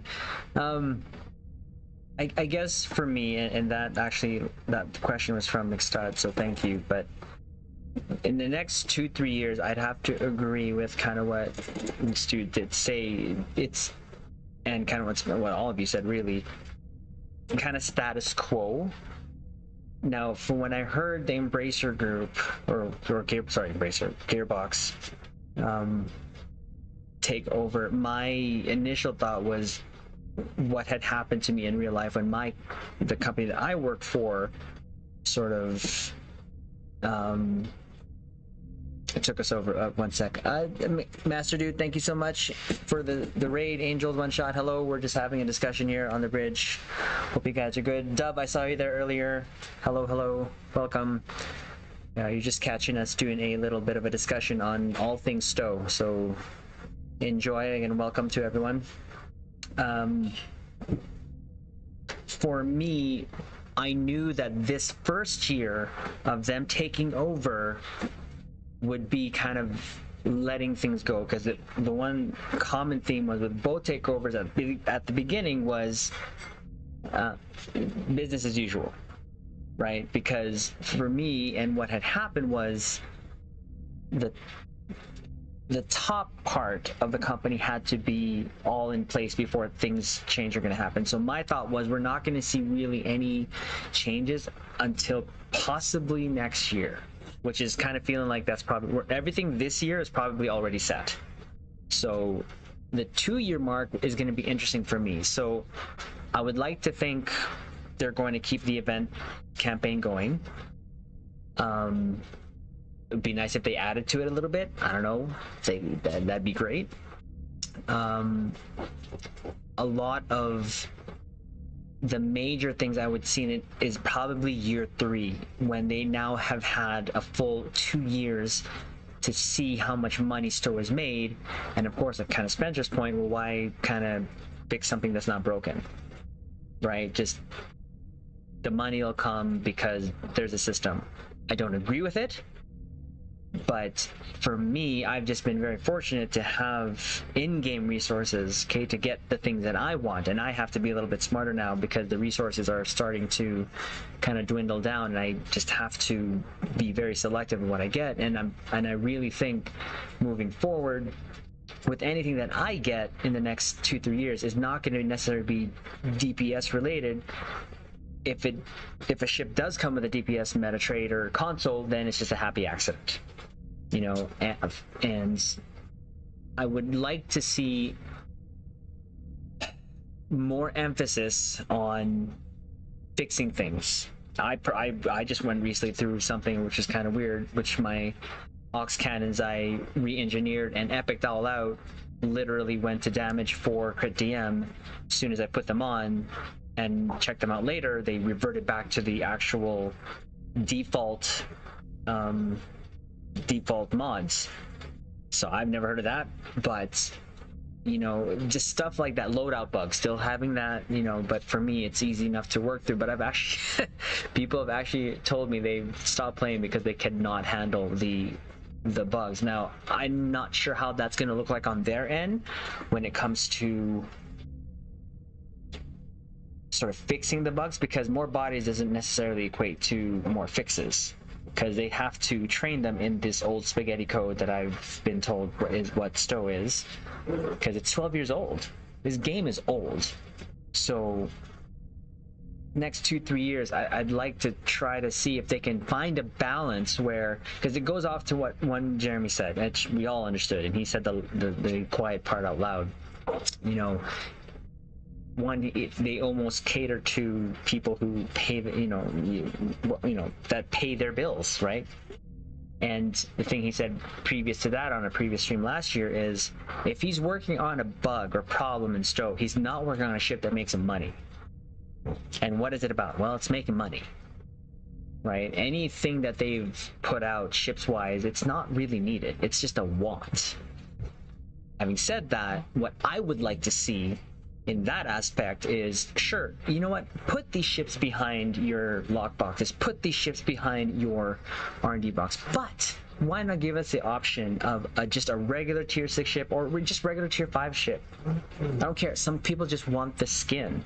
And I think it's just, kind of money being left on the table for people to just be able to get the ship that they want. Because yeah, some people, I've said, I just want the skin. I don't want this. I don't want that. I just want the bloody ship because I saw it on screen. For me, that would be great, because if that was the option, man, I wouldn't have opened the Cerritos. I would have just gotten a tier 5 version of it and really be happy with just a tier 5 version, because this game is not that difficult in terms of how I play the game. Because of course you can always just go normal and advanced. The other thing is, I love having the voice actors. It's great. It's awesome. But you can tell that takes a lot of where the money goes. Because there's so much time in between the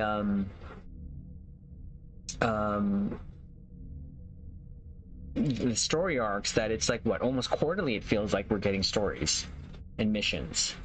And I don't know, I feel that some balance between everything, where they can make money, have the game be healthy, so that you're retaining your players that have played this a long time. You're not pushing anyone away, but you're also making money.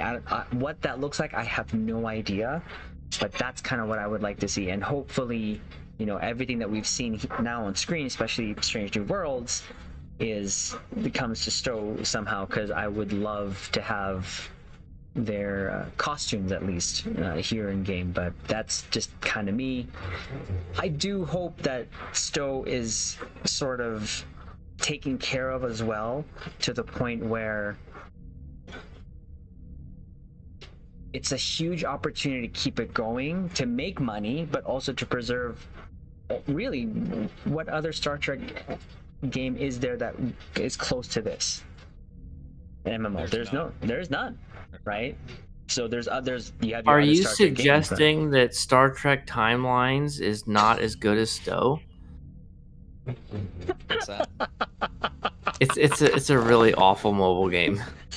Funny enough, Gauss, I actually did play that for a long time, and then I forgot my password and I just didn't log in. I was able to. I could not get through 30 minutes. I made it 30 minutes, and I was like, I can't do it. It's too bad. It's awful. I don't know. Maybe it was okay for me, but. Have you guys ever tried Star Trek Continuum, the mod for Homeworld? No. If you like real-time strategy, it is amazing. The graphics are amazing. There's voice actors in it. It is, check it out. Especially if you like Command and Conquer. Imagine Command and Conquer in space, in a spherical environment that is massive, and then it's all Star Trek themed, all of it. It's really, really good. You can multiplay in it and stuff like that as well. Like Armada? A lot of fun. It's like that, but much larger scale. So you start off like a small star base, you upgrade it, you research, and eventually you can build, Galaxy class ships and some of the other ones. There's smaller ships, there's wings of fighters, and you get in these space battles where, it's 50 ships against, another 50 ships, and you can maneuver your camera down in the middle of it, and it's really, really good. It's nothing like this, but it is a good one, but it is a mod for another game. It's through Steam's their workshop, so it's like an improved mod for the game. It's really good. Wow. Yeah, no, I know Stellaris. I got that for free on GOG. and I know that there's a mod for it for Star Trek, and I know that's kind of sort of a real-time strategy, if I'm not mistaken. Galactic Civilizations, the 4th version just came out. Actually, Sarcasm Detector was streaming it. I just picked it up today. They've always had a real, not official, but like a very wink-wink Federation. Like a lot of the ships definitely look like they're knockoff Federation ships, or like I think the second version of the first version had Borg ships in it. Like they didn't call it that, but they were like very heavily like without violating copyright. They're like, well, I know Resurgence mentioned there in chat there is coming out there, Adel and Adele. Resurgence, I'm looking forward to. I know what it is. I know what, it's not going to ever be something that you can play like kind of Star Trek Online, but it'll be a nice change of pace for me. I'm definitely going to pick that up and play that as as much as I can. Actually, the latest game I picked up was Teenage Mutant Ninja Turtles, which we've been streaming here too as well. But in terms of a STO 2, that I know that's not going to happen. I know Al Rivera said it's like a financial suicide, but at the very end of the day, I just want this game to just keep going and be healthy, but not only healthy for Gearbox, Cryptic, but also for the player base. And that's why I always recommend and suggest to anyone, it's always fun to play this game when you find like-minded people, right? So to have Star Trek Online keep going possibly for another 5-10 years would be great, but another 10 years, that'd make it 22 years old. I don't really see that happen. I know, Spencer, you said that you could see it another 10 years, but because I mean, even if the shows stop right now, if all the Star Trek shows stop right now, Lower Decks, Discovery, Strange New Worlds, what was the other one? I'm missing one. I feel like I'm missing one. Prodigy. If they all finish their seasons as is, Star Trek Online can still pluck little stories here and there, because for the longest time before Discovery, we didn't have anything, and they were just plucking things here and there, right? So but another 10 years, I don't know if it would last that long, but it would be nice, because I don't, I will say that I'm locked in my boomer ways, and I don't see me playing another game as this much as I would Star Trek, because they are almost tied at the hip now. And I hope that relationship keeps up as well, so that we can keep on sort of just expanding STO from where it is, but also getting the content pretty much relatively quick too. I wish, because what I hate too is seeing other games get it before Star Trek Online. I'm like, wow, how did they get it so soon? Fleet Commander. Well, yeah, like Fleet Commander. They got Strange New Worlds expansion. I saw the commercial earlier. Even Timelines get stuff. Like when Discovery, the ship came out, they got it first. Like almost like within, but I mean that's just me. But it is probably easier too for them. Yeah, probably definitely for the mobile game too. Like just not as much work involved. Mm-hmm. But my biggest concern is when the new shows come out and stuff. Or new seasons drop, they're not looking at it and thinking, what great stories can we tell? How can we expand these characters in this story? But they're looking at it and thinking, how can we put this in a lockbox, Right. No, I get that. Again, I just want a healthy balance for everyone, but I know when it comes to Cryptic, Gearbox, even us as, I would say, content creators, we're not, and I know Mixed2 and Spencer's had to nail this with me a lot of times, we're just not going to please everyone, right? And for me... Well, yeah, sometimes I think to myself, people will complain, and it's like, well, what do you want to watch? Exactly. Right, it's either don't watch it or whatever, but for now, I know for me, we all want to be back in the 90s and young again. Oh right? gosh.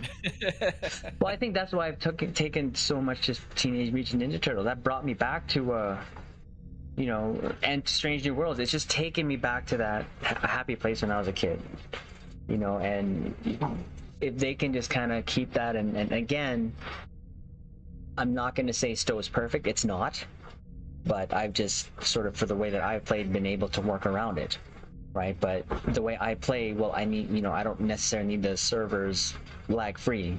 When you guys in ISC runs, you kind of need it a little bit.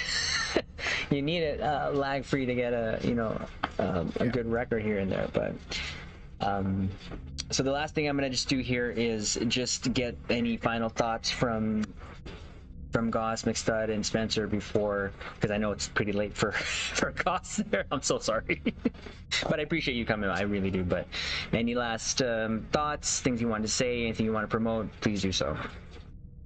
Yeah, well, I think one thing I'll add on from earlier about what I'd like to see in the game in the next 2 to 3 years. The game used to have a subscription. Like, obviously, it started with a hard paywall subscription where you had to have one to play the game. Then it went free to play, and then the subscription was still there, but it was optional. And then they did the lifetime subscription. I think battle passes are sort of like the future of subscriptions. Like, you got games like WoW that can get away with still having like a hard subscription, but I think a battle pass would be good for the game because it's like an optional subscription, but not like the old optional subscription where you didn't really get much for it. Like, you have to give out good rewards, right? Like, you have to give out something good for the battle pass to make it seem like you're really getting value for your money. I want to see them like. And I also want to see shorter events. Like, the events are too long. Like, one thing that mobile games do really well, because I used to play like Duel Links and stuff, because I also like card games, is that when you play a mobile game, the events are really short. They're like 2 or 3 days long. And we do get like red alert weekends and stuff that are short, but like we get these ridiculous, 2-3 week long events, and it's like, it's just too much.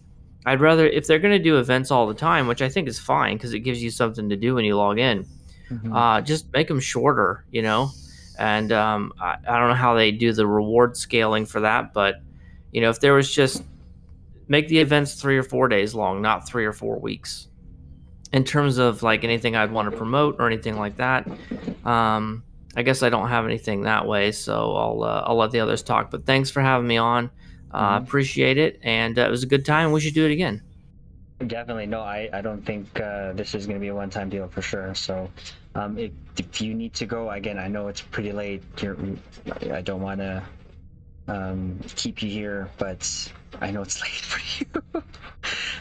But yeah, no, I think we're going to definitely do this again for sure. Instead? Yeah, so I guess I'll start off by saying I think that the game is in a good state, relatively speaking. Especially if you're a new person coming in, you've been playing for 6 months or whatever. I mean, you're having the time of your life, right? And that's really what I think this is designed for. You get to the end of the game, you're looking for things to do, right? And that's pretty true in anything else. The other thing I was thinking about too is that what other games does Cryptic have? I mean, this is basically their flagship game at the moment, right? Next to what, maybe Neverwinter. So I mean, it's not going anywhere. Gearbox didn't just buy Cryptic for games to be ended or anything like that. I mean, frankly, I think they bought it for STO. The IP is amazing. It's a new golden age for Star Trek. Love it or hate it. In terms of some of the shows, I know that can vary widely what people feel about it. But I think in terms of how much longer STO has, it's going to be a while, and I think any guesses are going to be just obviously pure speculation. But another 10 years, it sounds crazy, but who knows? Champions Online, yeah, no, I know they have other games, Dwayne, but they're I mean, this is their most populated game. You look at logins and things like that. So I think it's going to be around for quite a while. I would love to see them think outside the box and do something like Gauss said, like a battle pass, or like an expansion pass. Because like I've been playing like Destiny, and I can play the main base game for free, or once or twice a year. It might even be 3 times a year. There's a new season that comes out, and it has like all these extra missions and storylines on it. And if you want to pay the $20, then you get access to it. If not, you can just play the base game. You still have access to all the common social zones and all that kind of thing. I think it'd be really cool if they did something like that. I mean, charge us for the new content. Get rid of the gambling boxes and just sell us the ships and charge us for the content and make lots more of it. I think that something like that would be really good and different and shake things up. I don't think they could lose doing that. That's kind of my final thought. I feel like a lot of times for guys like us where we've played so long, sometimes when we have these discussions, it all sounds negative, but I think it's constructive criticism, but it's more so of, from our perspective, we've played every bit of it, and sometimes I'm concerned if a newer player comes in and they're like, oh man, is this whole thing bad? No, it's not bad at all. It's awesome. That's why we're here talking about it, because we like the game. We care about it. It's just we've played it for so long. We know the company, we know the game.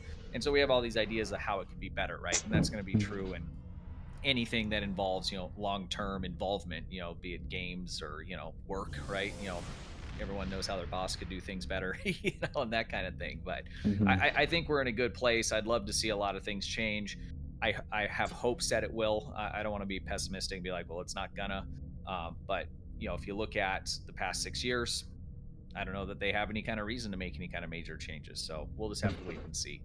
Yeah. Spence? My closing thought would be they've done a lot to help with the new player experience. I just wish that they would sit down and spend a good chunk of each year just helping with the long-term player experience. Like I said, do something to make it so people have an incentive to play elite content. There's a lot of content in the game that really goes unused, and just give us a reason to go and play it. That's the big thing for me. There's so many elite queues that I haven't played in ages because there's just no reward. That you're getting nothing out of playing it other than saying I played it. I'd like to be able to play content and feel like I'm also doing it to get a reward that is actually going to be impactful towards me. Right. And like I said before, the game, it's not going anywhere anytime soon, but it's also where it is now is where it largely was, I'd say, like a year or so ago, and I think this is pretty much how the game's going to be for the next few years. Right. I mean, for me, I would have to agree it is kind of the same as it has been, but I think what has sort of changed it is the hype of the shows that are on. Love or hate whatever's going on right now, it's Trek, and it has leaked into STO and helped STO. I really think that personally for me, there is a love, like Mix2 said. Any these discussions, we wouldn't be talking here 2 hours or any amount of hours we've talked previously if we didn't love Star Trek Online. And the love that we have for this game is, it differs obviously from captain to captain, but I'd love to see it keep being healthy, but the balance of it is just, I would really want at the very least maybe Cryptic to listen to us players a little bit more, and just have. I don't mind that battle pass. I think that sounds cool. That's, you want new content. That's kind of here. Can you give us $10? Sure. Why not?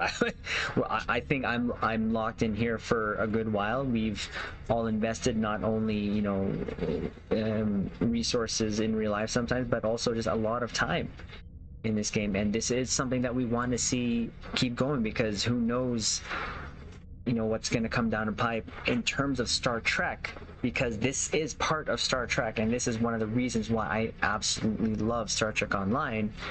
And I always say this in the videos, that it's a great time personally from my point of view to be a new Star Trek Online player, because when I started a PS4 account, and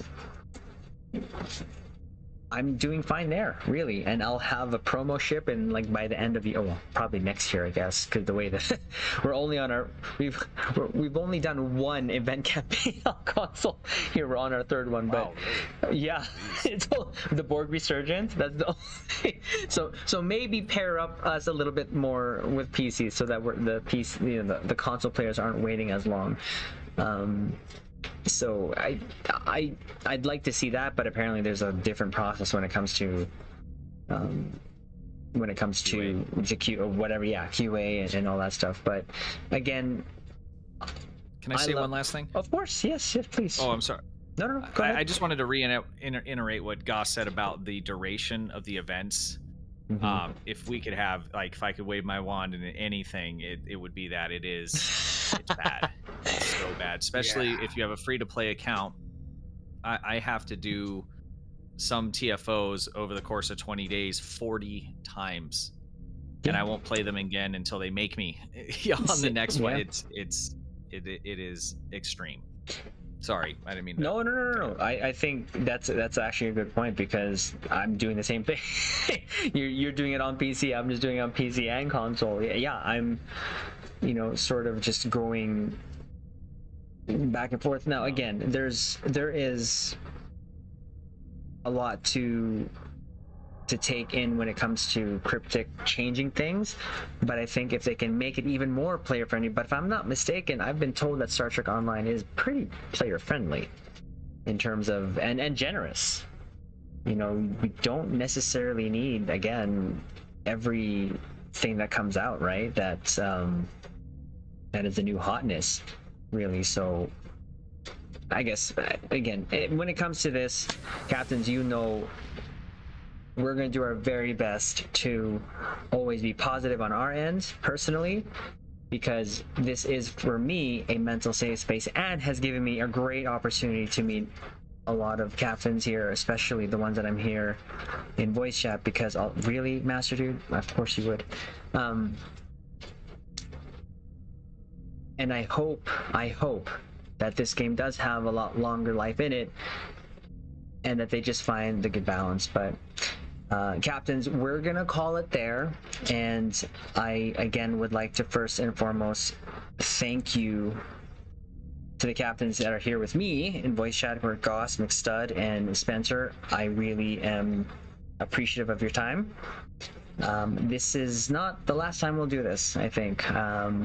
We'll find something else to talk about, and we'll do this again, because I had a blast, and I hope you guys did too as well. So one more thing, don't forget to check out Spencer's OnlyFans. Wow. And McStuds, trust me. You're gonna be disappointed. It's actually ceiling fans. Oh.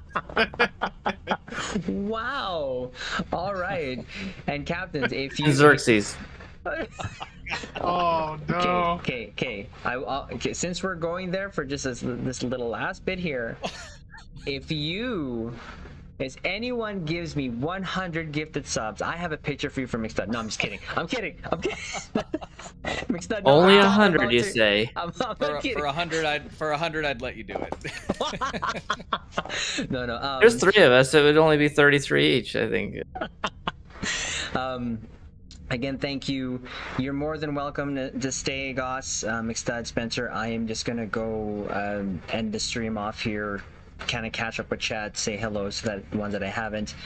But definitely we'll do this again, hopefully, and we'll find out something else to geek out on for another 2 hours. So thank you again.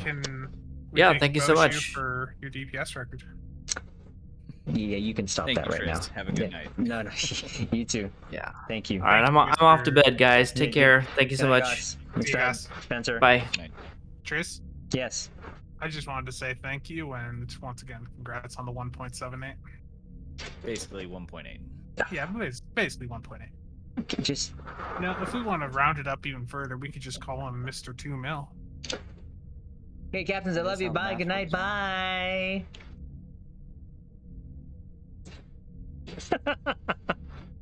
Just okay.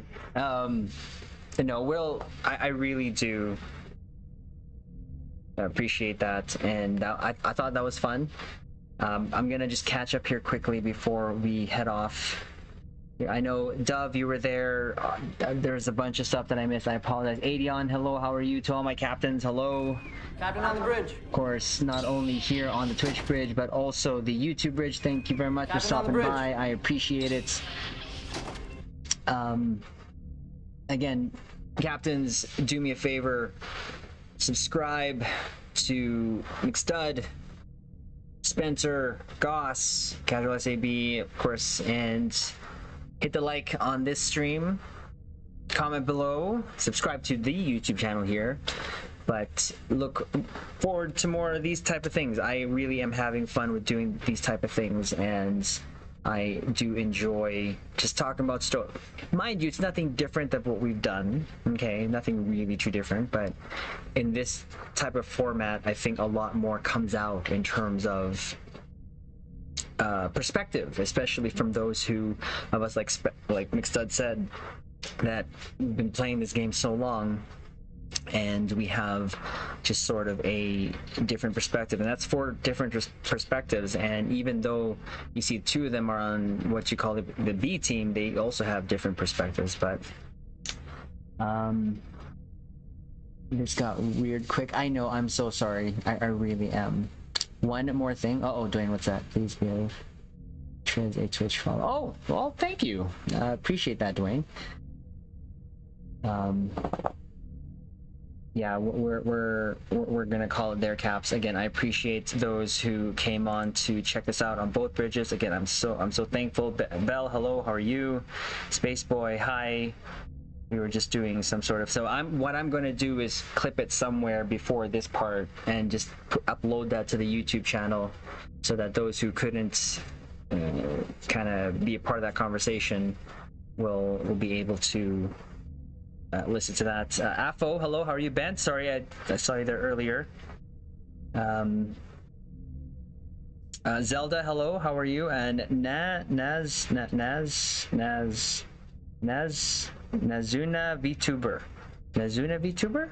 thank you very much for the command code verification here on the Twitch channel. And Thumbturn, thank you for the resub, sir. Admiral, if you will come with me. I really am appreciative. Captains, I hope you enjoyed. I hope you had fun, because I did, sort of. No, I really did. Again, I can talk about STO forever. I think we're, we all like, wait? Why wait? Why are we waiting? I get here in time. It's for the end. I'm so sorry, Space Boy. This is one more thing. Dwayne, forward eyes. Yes. Dwayne is now able to carry Triz, and I love it. Absolutely love it. So what we're gonna do here on the Augie, have a good night. Take care.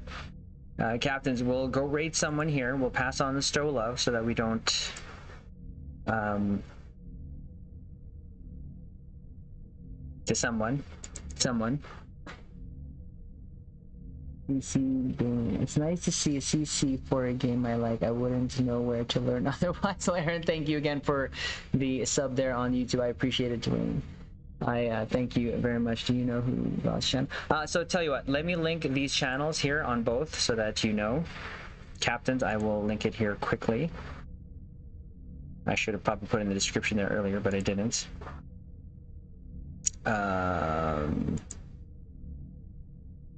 What am I doing? Yes, I know what I'm doing. I promise. So, Gaston. Show videos. So I'll just put it here quickly. Dove, how you doing? That's Gauss's, and I'll get now mix to